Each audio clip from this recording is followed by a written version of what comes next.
really time for us to check out the wide world of sports, right? Yeah. We go inside the game. Steve Clarke is joining us live now, and I don't know if he's all wrapped up still in playing golf or, Good morning, Steve. I know we've got a lot of ground to cover this morning. Want to jump right in. Good morning to you.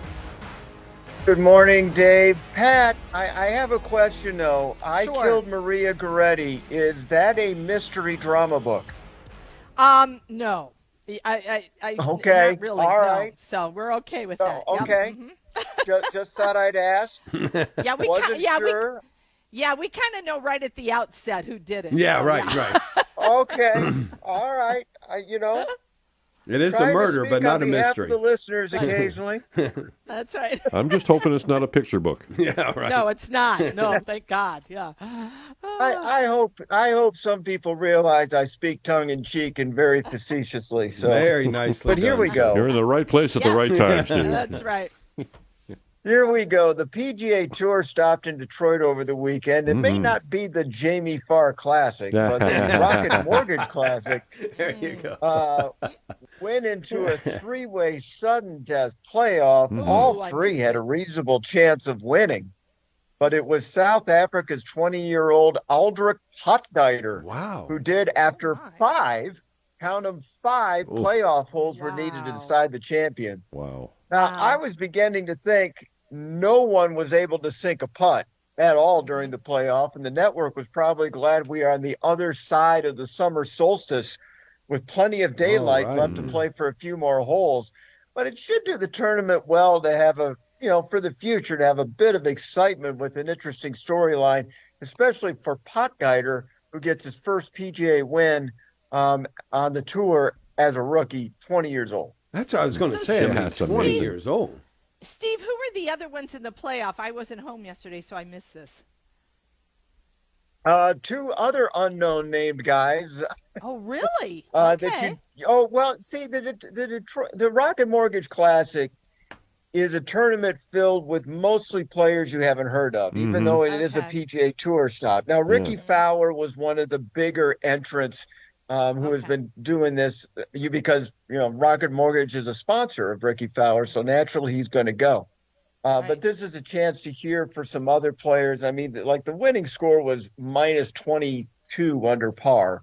All right. So it kind of gives you it tells you the challenge. It's not exactly whistling straights when it comes to the degree of difficulty.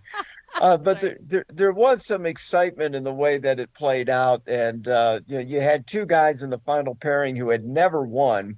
And the three people in the playoff, one was 20, the winner, the other was 30, and the last guy was 40. Wow. That's amazing. And all three of them went, and it was finally decided after the fifth playoff hole. So off to another year. Yeah, beautiful golf course, by the way, too. It's great watching it on TV. Now, of course, we were talking baseball, too, right? We got some great pitching out there. Who's the schoolboy that blanked the Twins? Tariq Skubal won the Cy Young last year. Last night on ESPN National, he took out 8 of the first 9 batters he faced with strikeouts. He had 13 overall in the 7 innings he pitched in the Tigers shutout of the Twins Sunday night. Skubal now is 10-0 in his last 15 starts with a 1.74 ERA. So this is old like the 60s and the dead ball era type of statistics. Now, plenty of players, guys, have had reasonable arguments to say that they may have the best pitcher in baseball, but right now, Skubal might be the best pitcher in baseball for the second consecutive season. Yeah, he's really amazing to watch. Hey, I want to go down. We've got just a few minutes left, and I want to spend a little bit of time on this. Have you spend some time on this? It's all over the place. You can find all kinds of reporting about how recruiting is going for the Ohio State Buckeyes and the Michigan Wolverines.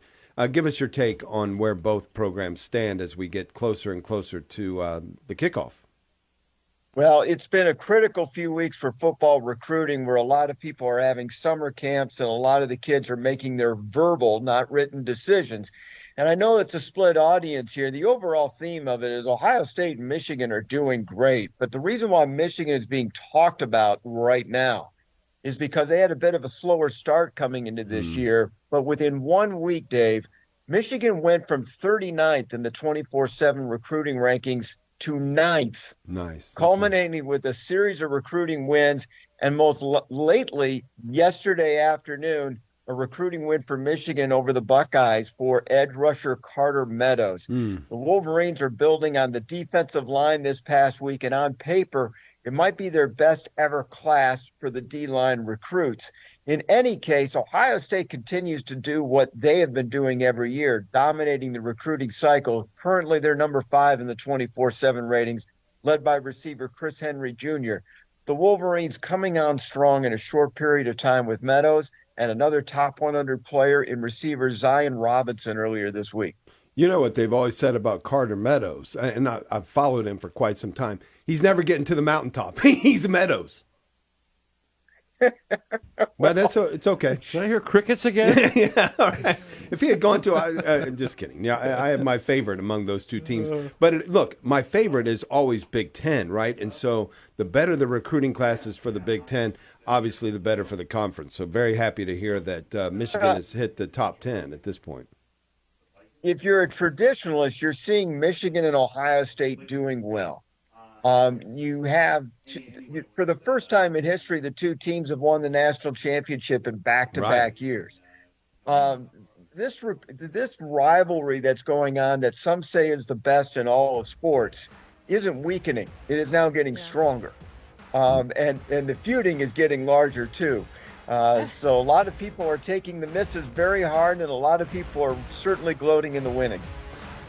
Hey, I got one last thing real quick. Okay. Good news for Northwestern basketball fans. Brooks Barnhizer become the first Wildcat since 1999 to be selected in the NBA draft. Nice. Congratulations, Wow. Northwestern. Absolutely. What an accomplishment. And this just in, the coach at Ohio State has said once again they will not play in the NIT conference, the tournament next year, even though they probably won't make the NCAA. But it's okay. We will not do it. We are Steve too Clarke. proud for that. Steve, thanks for taking us inside the game on this Monday. Have a great day.